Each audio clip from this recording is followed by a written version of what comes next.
Well, hello, this is Dr. Lemmon, and this is a chat that we're doing for March. And in January, we talked about feeling energy in your body and getting grounded, have a connection to it, and feel what energy is going on, what sensations are going on.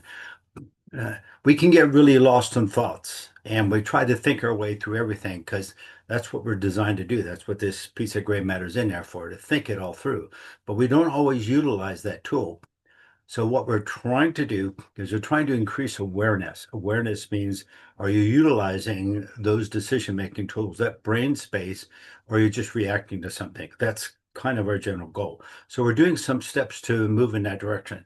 So the first thing is just feeling the energy flow through your body. You can actually feel it when it's on.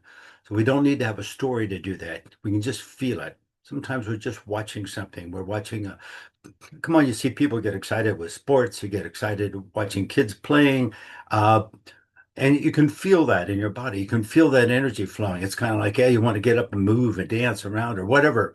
You can feel that. So that's what we're doing. We're just looking at that and we're paying attention when you're sitting there, just every now and then during the course of the day, feel what's your energy doing. Do you feel that? Do you have energy flowing in your body right now? Wow, is there something going on? Or you're just kind of lost in a thought and you're just kind of daydreaming, right? So that means that you're no longer present here, or you're somewhere else. So getting this idea of being aware of your body and your energy and being connected to the planet empowers you to some degree and makes you aware of the moment now. That's it. That's what we're trying to accomplish. Easy goals. The in the in February, trying to think second month. February, brain kind of works sometimes. Uh, in February, we talked about being present. So at 51%, you don't have to be the majority. You don't have to be attention getter. You don't have to carry the whole thing. You just have to be present enough so that you show up. You get included, right? That's it. You have an opinion, you say something, or you sit there and not say something. People later would remember you were there. That's all we have. That's just a presence. There's several ways that we lose that presence, but right now we're not going to worry about fixing anything. We're really looking at like just start to say, wow, if you think about, I can make that comment, I could say that it's not important to do it. But when you start to think in those terms and you start to be able to say that, as you start to get that conversation going in your head, you're going to find all of a sudden it's easier for you to comment. It's easier for you to say something. And as you start to say it, if you just say it and don't feel the confidence, people just kind of hear you make a noise and they ignore you. You didn't have enough energy to imprint it into the package. So that's why I call it 51%. People call it being in present time. It has lots of terms, just being present, right? But most certainly, we want to be present at around 51%. And once again, because we can start to feel that energy, we can start to get a gauge for that. You see, we're building on something. I don't expect this to happen maybe for some of you in a month. Most people will start to feel energy if they actually practice it a little bit, pay attention to it. They'll start to feel that within a month, they'll be comfortable paying attention to it. That 51% might take you a couple of months to be able to get that. But when you start out playing with it and becoming aware of it, it's like, wow.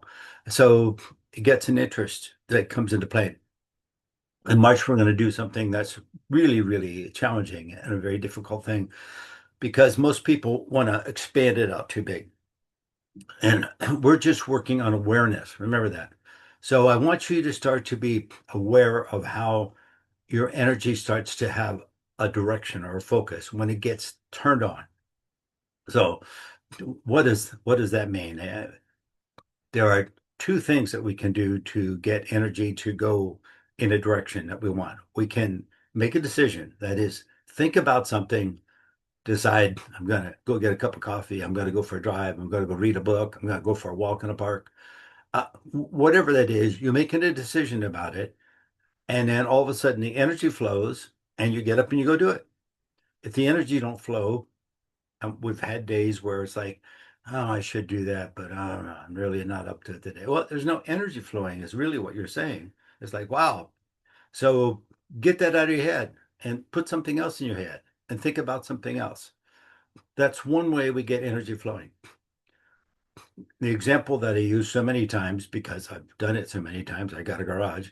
I'm sitting there thinking, oh, today I don't have anything to do. I should go clean the garage a little bit, dust some things, clean the windowsills. I got to do that every couple of months. And so I'm sitting there thinking about what needs to be done, and then all of a sudden I feel the energy flow and I get up and I go do it. Doesn't take very long. I didn't have to force myself or arm wrestle to get out there. I just kind of like all of a sudden waited for the stimulation to come in and I went and did it. The other thing that we do, because we're a device that's well defended, right? We learned that as a child coming into this planet. It's like we're coming into a game, we don't have any information on what's going on. So we're second guessing everything, one level abstracted. We're seeing possible is what we're seeing. So we pick up and learned a lot of programs defensive. It's like one thing to be able to tell the kids, don't touch the oven, but it's another thing when you do touch something warm, you go, oh, I got to remember never to do that again. Uh, and those become automatic programs. They're really fast. They're not bad, but they're really fast. They fire in about 3 seconds. Uh, and they last for around 90 seconds, running on a cycle. So when I say that, it's just all of a sudden you feel this stimulus in your body. It's like, that neighbor's dog is barking again. I should go pound on their door. It's like, "Rrr." And then you go, what am I doing? That the neighbor's dog is barking. I understand that. But really, what I need to do is evaluate how much it barks, when it barks, what's going on, because maybe the neighbor's not home. Maybe there's a lot of things going on. So I need to get, before I come into a package of action, I need to get a better protocol set up. I need to get something practical that's going to work. If I just go complain, nothing will happen, right? I know that. You know that. So it's like, wow. So you see, it just took me 90 seconds to talk myself out of a reaction and to be able to come back to decision making. A lot of people just fire into reaction and just charge over and just rah, rah, rah, rah, rah. It's like, wow. I don't want you to fix any of this. We're not at a place of fixing it. I want you to notice when it takes you over. I want you to notice it. One thing is going to be essential. If you don't have a span of attention for greater than 90 seconds, you'll never be able to talk yourself out of reaction. You're just going to react. You can sit there and argue, "Ah, rah, rah, rah, rah, whatever. I shouldn't do this. But it don't matter. If you cannot keep that dialogue going inside for at least 90 seconds, where that starts to wind down, and if you engage and start to stomp and scream and holler, it's like it's going to run for even longer. It's just got a 90-second window. If you do nothing in 90 seconds, it'll just shut down and then you can make a decision. And that's what we're trying to play with. How do we get those two to work?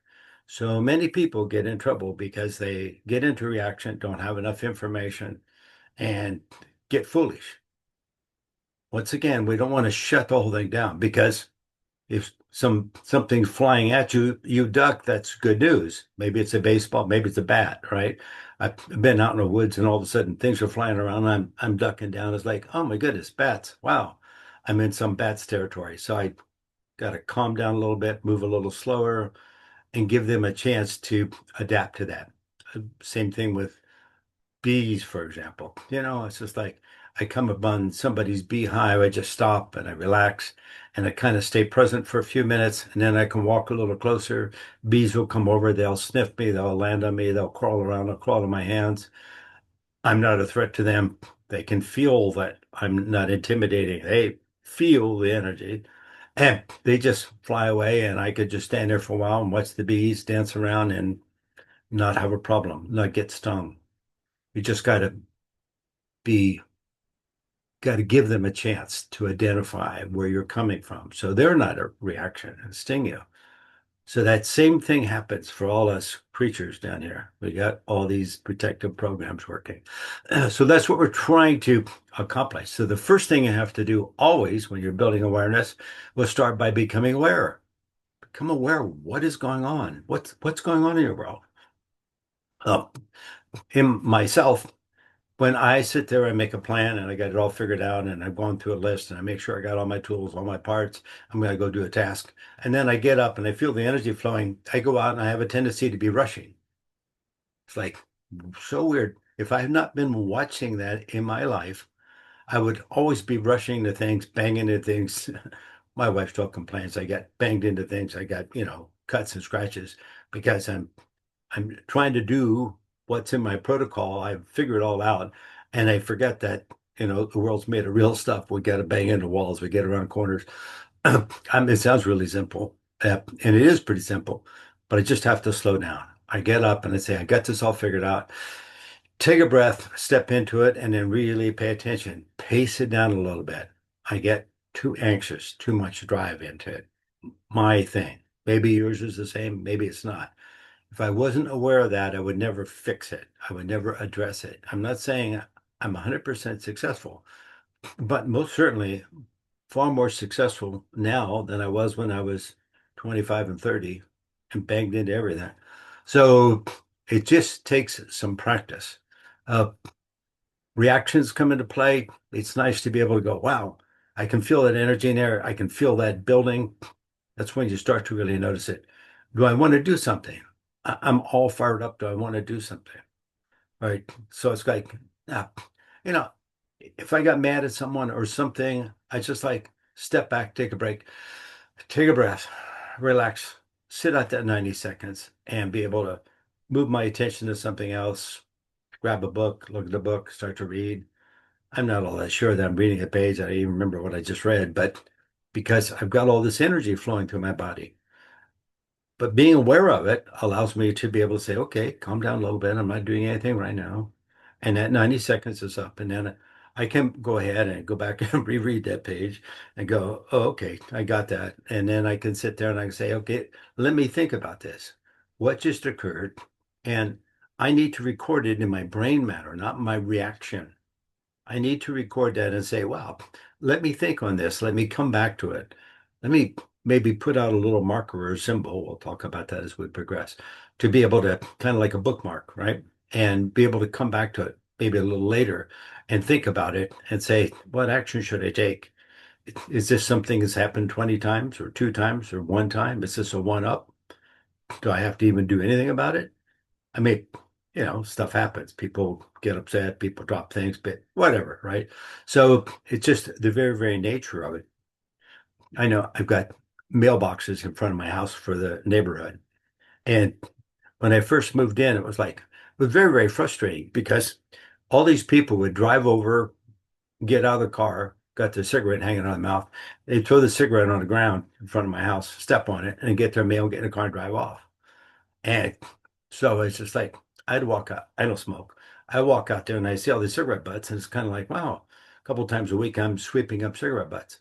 So I'm kind of like, next time I see someone do that, I'm going to run out and yell at them. And it's like, oh, that would be really dumb. That, but they're doing that because they do that. They do that all the time. It's a normal procedure for them. So this is just normal. When they're outside of their house, they throw it on the ground, step on it. They don't think twice about it. Right. Even when they're in stores and places, I see people put cigarette butts out in a store and somebody's got to wax and clean those floors. That's really very sad. But they're not conscious of it. I get that. And that's what we're trying to overcome, increase that awareness. So what I did, I just put a sign up and I said, do I need to put an ashtray out here? Or are you grown up enough to take responsibility for your habit? And I actually had a couple of people write on my note. It was taped to the mailbox. Way to go. Thank you very much. Like, good insight. Yeah. Sorry about the mess. I had comments written on it. I had a big enough piece of paper with a little note, it, like 16 font. So you had to attend to it a little bit, but I had it up there. And then after about a month, I took it down and threw it away. But I got some responses back. And now I've been here quite a few years, and I gotta say, it is very, very rare for me to find a cigarette butt out there by the mailbox. Same people in the neighborhood, they just now have got out of that habit of getting out and throwing it on the ground. They put it in their ashtray or they just hold it in their mouth, check their mail, get back in the car and put it out. They don't throw it on the ground. So it took a little bit of time. If I would have got upset about it, why it could be that they would have brought their ashtrays from home and dumped it on the ground in front of my house.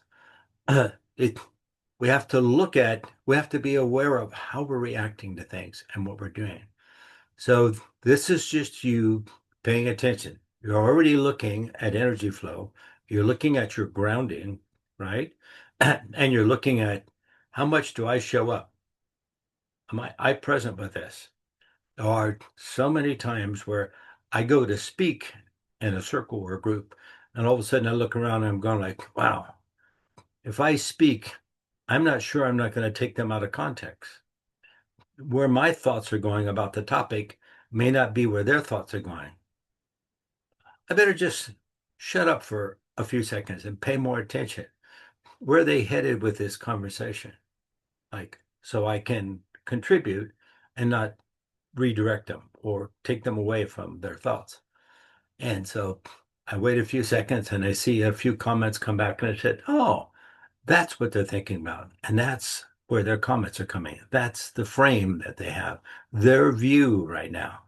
My view probably is a little bit bigger. I'm not saying that because I'm trying to be arrogant, obnoxious, although I can do that too. But I'm just saying that because I'm paying attention. I have all this dialogue going on, and they're not paying attention at all. And they're just doing whatever. And so many times I've seen people in a group come totally out of context and make a comment about something that is totally irrelevant.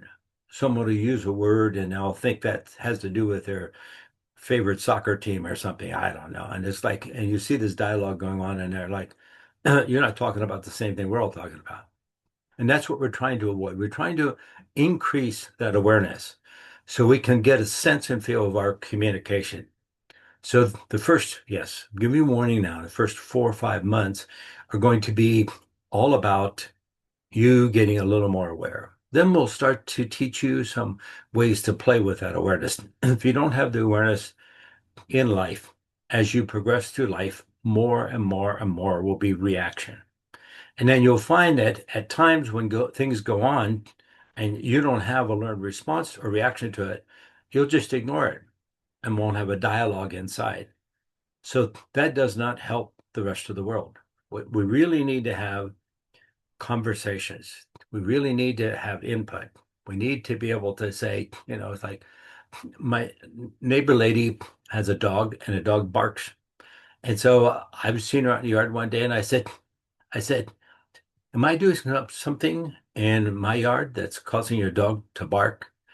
And she says, no, when I'm away or if I'm inside the house, the dog rumps around. And if I'm watching a TV program or something, I'll throw the dog outside so I can watch my program. And then, yeah, after a little while, the dog starts barking because it wants back in again. I said, oh, okay. I said, why don't you give me your phone number? She goes, huh? That way, when a dog is out barking, I put my head over the fence, say hi to the dog. If the dog doesn't stop, I can call you. Oh, so I'm not complaining at her. I'm not telling her to do something about her dog. I'm trying to open up a communication channel. I'll just call you, right? And say, hey, you know, is your dog okay? It's out there barking. I just, you got a good dog. I just want to stay on the same page with you. How do I support this? How do I support you? You know, and if you're lost in a movie, I got it. If I call you and you said, I'm watching a movie, don't bother me and hang up, I'm not going to be offended. No problem. I understand what's going on. I don't care if your dog really barks, but when your dog starts to bark, I look over the fence to see what's going on. That's all. I don't want your dog getting hurt. I don't know. Maybe you're not home and someone's breaking into back to your house and the dog's barking. I don't know.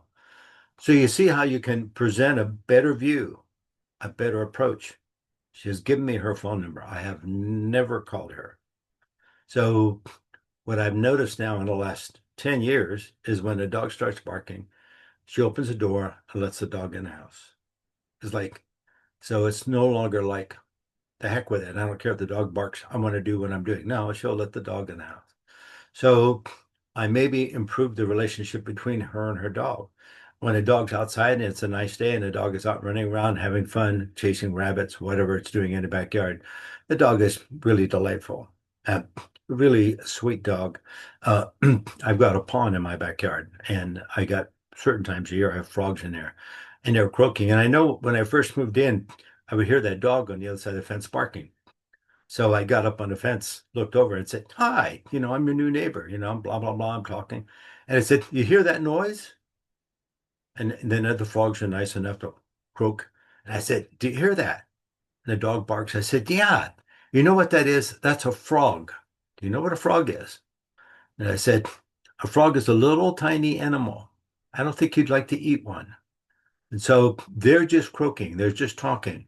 They're not going to come bug you. They're not going to do anything. They're in my pond in my backyard. And that dog is looking at me like, wow, nobody ever told me what's going on. I'm not sure the dog understood a word I was saying, but I'll tell you something. The dog quit barking. Like, wow. So somehow or another, I communicated that thing of like, it's not a threat. I'm sure most of the time, dog is looking at a threat, right? Because that's the biggest piece we have a reaction is reacting to things. There would have been no thought in there, even though I included it, like you're not going to eat this, frogs probably, is that it might have been trying to find food, but I don't think it was. I think it was just heard the croaking and it was like intimidated. What is that? Is barking at it to chase it away. I don't know if that story's true, but you start to see it's a bigger story. You get this? It's a bigger story. It improves the relationship. The dog and I just get along fine. It's been years. If I hear the barking, I look over the fence and say, "Hey, you having a problem?" And the dog will run over the fence, wagging its tail, and it's kind of like shaking its head. And I talk to it for a few minutes, and then it goes back, and now it's a happy camper. It just lost attention from its owner, and it goes, "Oh my goodness, where's I should be getting attention on a regular basis, I think." So anyway, that's my story to kind of go with this little piece. So the theme right now is not controlling emotions, forget about that, but start to notice. It is most of the time when the emotions fire is a product of a plan. Did you make a decision? Do you have a pacing with it? Or did it just fire up and take over? Oh my goodness, you're all riled up. It's like, wow. So as you start to do that by paying attention, pretty soon you'll start to figure out how to manage that. What do you do with that? Right? Yes, sometimes you need to duck. Sometimes you maybe need to yell at some kid, "Hey, get out of the street, you get hurt out there." It's not a big deal. You don't have to scream at them, but it's nice to say something, right? But whatever, you want to be a better person. We want to be part of a community. You have energy running through your body. You're a human, you're an animal. All these elements come into play. We have the skill sets to have a better relationship with it. We may not be taught that when we're little, but we have those skill sets. So most certainly at any point in life, you can develop them. So I've said enough. You have any questions, why, go ahead and send them to chris@wizardscatch.com. Um, and that's WIZARDSCACHE. And I will be glad to answer your questions. And so I thank you very much for your attention. It's been fun, and so I will talk with you next month.